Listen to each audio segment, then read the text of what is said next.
Centro Espírita Amor e Humildade do Apóstolo. Acompanhe diariamente pelas redes sociais às 7h30 da noite. Mensagem Espírita. A vida imortal.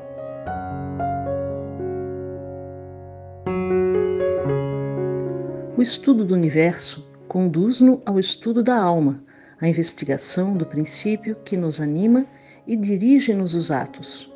Já o dissemos, a inteligência não pode provir da matéria.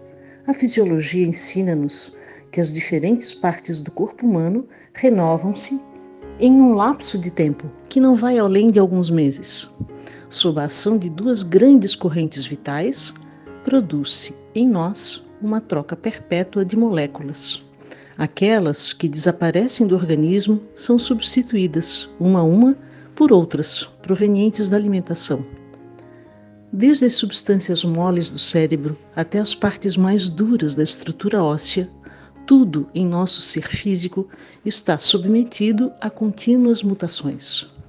O corpo dissolve-se e numerosas vezes, durante a vida, reforma-se.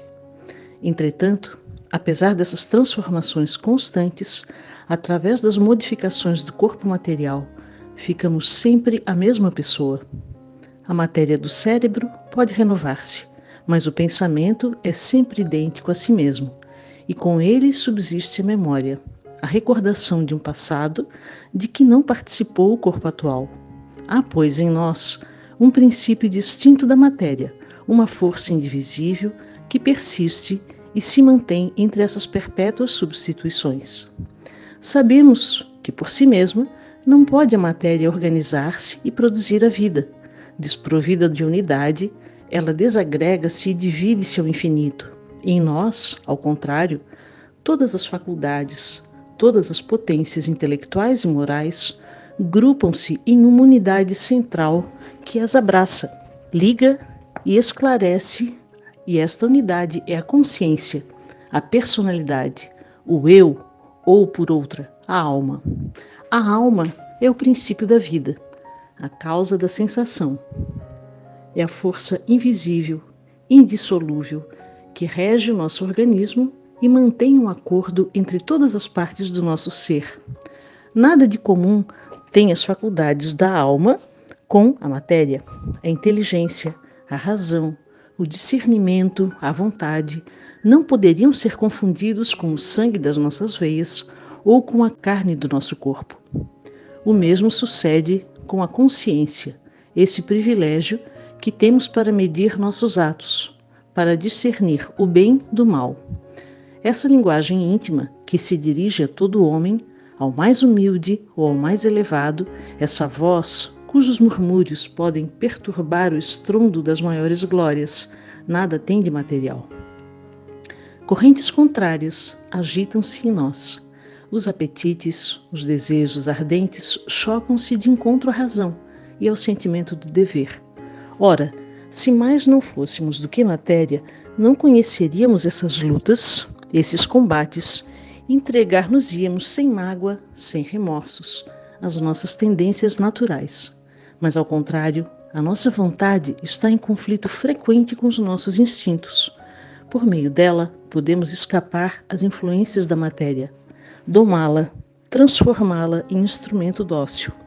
Não se tem visto homens nascidos nas mais precárias condições vencerem todos os obstáculos, a pobreza, as enfermidades, os defeitos e chegarem à primeira classe por seus esforços enérgicos e perseverantes?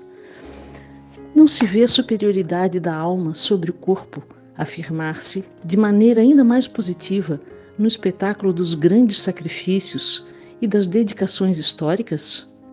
Ninguém ignora como os mártires do dever, da verdade revelada prematuramente, como todos aqueles que, pelo bem da humanidade, têm sido perseguidos, supliciados, levados ao patíbulo, puderam, no meio das torturas às portas da morte, dominar a matéria em nome de uma grande causa, impor silêncio aos gritos da carne dilacerada. Se mais não houvesse em nós que matéria, não veríamos quando o corpo está mergulhado no sono, o espírito continuar a viver e agir sem auxílio algum dos nossos 5 sentidos, e assim mostrar que uma atividade incessante é a condição própria da sua natureza. A lucidez magnética, a visão à distância sem o socorro dos olhos, a previsão de fatos, a penetração do pensamento são outras tantas provas evidentes da existência da alma. Assim, por mais fraco ou poderoso, ignorante ou esclarecido, somos um espírito, regemos este corpo, que mais não é, sob nossa direção, do que um servidor, um simples instrumento. Esse espírito que somos é livre e perfectível, por conseguinte, responsável. Pode, à vontade, melhorar-se, transformar-se, inclinar-se para o bem. Confuso em uns, luminoso em outros. Um ideal esclarece o caminho. Quanto mais elevado é esse ideal, tanto mais úteis e gloriosas são as obras que inspira. Feliz a alma que, em sua marcha, é sustentada por um nobre entusiasmo, amor de verdade e da justiça, amor da pátria e da humanidade. Sua ascensão será rápida, sua passagem por este mundo deixará traços profundos, sulcos de onde colherá uma messe bendita. Do livro Depois da Morte, de Leon Denis. Centro Espírita Amor e Humildade do Apóstolo. Acompanhe diariamente pelas redes sociais às 7h30 da noite. Mensagem Espírita.